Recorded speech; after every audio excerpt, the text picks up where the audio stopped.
apprehend Mr. Brooks until we received a phone call yesterday from the Fayetteville County, Georgia Sheriff's Office notifying us that Mr. Brooks was in custody in their jurisdiction. For more on that, further details regarding that homicide, I'm going to bring up Deputy Chief Smith Ware.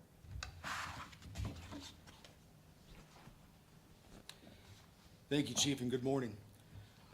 My name is Deputy Chief Smith Ware. I'm Deputy Chief over Criminal Investigations for the Columbus Division of Police.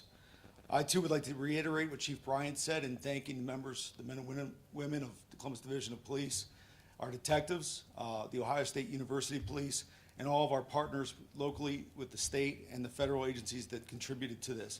In addition, I'd like to thank our crime lab personnel who worked overtime to work on this case as well. It really was a collective team effort amongst the whole law enforcement spectrum. In addition, we talked with Fayette County Sheriff's Office this morning, and we'd like to thank them for their work and their help in this as well. So without further ado, we'll talk about the incident. Yesterday morning, we received a phone call from Fayette County, Georgia Sheriff's Office notifying us that shortly before 2 a.m. yesterday morning, their deputies responded to a burglary in progress call at a North Fayette County residence. When they arrived, deputies were notified by the homeowner that they had shot the intruder. The suspect, who they identified as Mr. Brooks, was taken into custody and transported to an area hospital where he remains at this time under law enforcement guard. Mr. Brooks will be charged in Georgia for the burglary and related crimes, and we will work to have him extradited to face his murder charge here as soon as possible. In terms of our investigation, so on the 9th in the afternoon, on Saturday afternoon, we were dispatched to the 2000 block of Iuka. Our officers responded. We had, obviously, it being a Saturday with a home game, there were lots of officers in the area. We had a quick response, and we were able to get information, process the scene in a quick manner. Unfortunately, obviously, Ms. Foster passed away. As we were processing that scene, our crime scene people did an excellent job taking their time locating some forensic evidence that would later come into play. In the ensuing hours and days, we were able to partner with the Ohio State University, corporate private interests that have cameras in the area. A criminal intelligence analyst with Ohio State University was able to locate a photo. From that photo, we were able to find a person who was on a bicycle in the area, who was not wearing pants. We were able to, once we got that time frame, we were able to look through other cameras in the University District area. From that time, we were able to backtrack, show him in the northern part of the University District, and then later in the southern part of the University District. Once we knew the time frame on the murder, obviously that picture was taken afterwards. Once we were able to locate and kind of isolate the time frame, we found a picture from prior to, with our suspect walking into the area wearing sweatpants. Those sweatpants matched sweatpants that we found near the crime scene, and we were able to forensically put him at the location of the crime scene. So excellent work by our criminal intelligence analysts, lab personnel, crime scene personnel, detectives, and officers. Everybody went all out and did a fantastic job with that. Now, in terms of a timeline for the events, obviously the event happened on September 9th. And we charged him on September 13th. We were able to put him in the area of Trotwood, Ohio, over by Dayton, and we linked him to a stolen car in that area. From that stolen car, that was the morning of the 13th, that stolen car led to another stolen car in an incident at Kettering, Ohio, also near Dayton.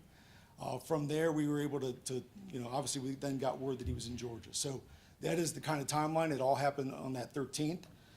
To backtrack, we know that Mr. Brooks was released from Franklin County Jail on the evening hours of Friday, September 8th. He was being held there on a felony assault charge. He pled guilty to 2 counts, I believe, of felony fleeing, and then was subsequently released pending his sentencing. He does have a criminal history that spans Columbus Police, some of the area suburbs, Franklin County, some agencies and cities up and down 75, all the way from Detroit, obviously now down to Georgia, and some communities in between. So we are going to have a QR code that's up on the screen now. That is going to be sent to each of you. We are asking for the public's help. Now that the videos and the pictures have been put out, we are asking for help for people in the University District. We have put a request out to look at your video. If you have Ring cameras, if you own a business and you have cameras outside of your business, you have other cameras outside of your home or residence, we're asking for you to look at that picture, look for that person on the bike, look for our suspect, see if we can get additional footage from the area at the time of the crime or around the time of the crime. In addition to that, we're trying to answer a couple questions. One, we scoured our reports looking for a stolen bike report. We couldn't find one. If that is your bike, we would like you to call in and let us know. In addition, we are investigating how Mr. Brooks arrived into the area and was possibly picked up from the area after the crime. All that will be sorted out by our detectives in the ensuing days and weeks. But that's our ask from the public for now, is to look at the QR code. You can send video evidence to that QR code and it'll be uploaded to us. Obviously, if you want to leave your contact information so we can contact you back at a later time, we will do so. And thank you, and I think between the team of us, we will be willing to answer questions. Yes. Did Ms. Foster know the suspect at all? At this time, all evidence leads us to believe this was a random event. Can you explain how rare stabbings are for unknown persons? Absolutely. And it gave us pause initially as well, because it's common, I guess, law enforcement knowledge. It just tends to be more of a personal attack using a knife instead of many of our homicides or our felony assaults are gun related, and it's less personal. It can be done from farther away. Usually when we have incidents of stabbings, they are a personal attack. You have to know your victim and attacker. But in this case, all of our evidence at this point points to this being a random attack. Was there anything stolen from Ms. Foster's home during this? So we're looking into that. I can tell you that we do not believe that robbery was the motive at this time, because there were articles nearby the crime scene of value that were left there. But I do know, and it's been put out there by, I think, by neighbors, that there was a phone call and that possibly a struggle over a phone. So we are looking into that. Did Brooks break into the house? Was there evidence of that? I believe by statutory language, yes. I don't think he was a forced entry, but I think he did come into the house. Bethany, you had a question? Is there any indication that this actually happened on Saturday? I know there were some rumors that this may have happened several days No. prior. 100% this happened on Saturday. So by asking for photos and for videos, do you think his crime spree, alleged crime spree, may be larger than what you are aware of right now? We're not sure, and it's always dangerous from an investigative standpoint to try to narrow your focus too soon. So I think we have to keep that option open. And again, a lot of it is about the timeline as well, about establishing travel into the scene and then out of the scene. But at this point, I think we're very comfortable with the facts that we have and the charge that we have. But we always want to have that complete picture. Is he from this area or Georgia? We don't know what the connection is with Georgia, if there is a connection. However, he is from Columbus.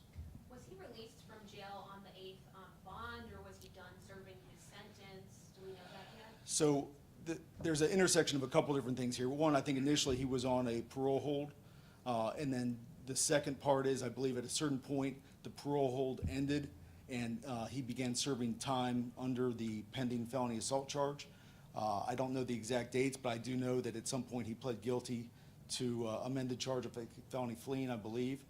And we can get the exact particulars on that. And at that point, he was awaiting sentencing, and I believe he bonded out at that point based on that from there. Is there any concern that somebody, in looking at his court docket, he was charged with an F1 felonious assault, he pled that down to an F3 felony fleeing, Yeah. his bond was $10,000 and he was able to bond out pending sentencing. Is there any concern that his bond wasn't revoked at that time, given his criminal history, and that could have potentially prevented this from happening? There's always concerns, but that's more of a public question. Obviously, from a police standpoint, we have to deal with the facts as they are. In terms of public policy and bonds and everything like that, I think that's up for the public and the judges to decide. Backing up a bit, you said that you don't expect robbery to be the motive, correct? What are possible motives in this case? How exactly did you rule out robbery? We don't know what the motive is. In terms of the motive, and technically, like I said, statutorily, if we talk about, if I use force to grab a phone out of your hand, hypothetically, that could constitute a robbery. So statutorily, he may be indicted someday for a robbery, if that were the fact pattern that we proved out. But in terms of, it was that theft, or a robbery, a motive, the only reason that gives us pause on that is because there were items of significant value, laptops, some other personal, purses and stuff like that, in close proximity to the scene. And they were left there, and they didn't appear to have been gone through, from what our crime scene and our detectives are relaying. So, at this point, I think it'd be, I mean, we're gonna keep looking at it, but I think it would be jumping the gun for us to say that it was robbery related. What is his current condition? He is in serious, I believe, but stable condition. I think he was transported in critical. But at last that we heard, I think he's serious but stable. Do you know what the timeline is as to when he may possibly be back in Franklin I do County? not. I do not. Did you find any evidence of him snooping around people's houses in that neighborhood before or after? I don't know, in terms of evidence. I think, we've heard the same thing you've heard. I mean, I think some of the neighbors were putting out that was, kind of the rumor. As we go through the investigation, hopefully we can, confirm or deny that. You mentioned the partnership between Columbus Police, Ohio State, looking into the forensic evidence and the camera evidence. Just, are you able to tell me how important those partnerships are, seeing these agencies work together to solve this crime quickly? It's absolutely important. I think, especially in a case where the nexus, the relationship is random, which doesn't happen very often. I think it's really important that everybody came together and we're able to use all of our resources combined to really step up to the plate and solve the crime. Last question. Ohio State University announced that there'd be essentially a step up in police patrols and law enforcement vigilance in and around campus and the university district. I wanted to ask if Columbus Police might be contributing to that as well, especially during home games, given this incident and others within that area. So I think, Chief, you want to answer this, or should I refer to this to Deputy Chief Jeffrey? Yes, this is part of a program that's been in existence for some time. We call it crime interdiction, where the university funds, over time, Columbus police officers patrol in that area. So this is just an extension of that. It's been a great program towards extending that program. I also want to add that when you talk about partnerships, it's not just the Ohio State, it's not just one particular neighborhood. We're partnering across the city to ensure that we're able to solve these crimes as best as possible. So I just wanted to point that out. Thank you.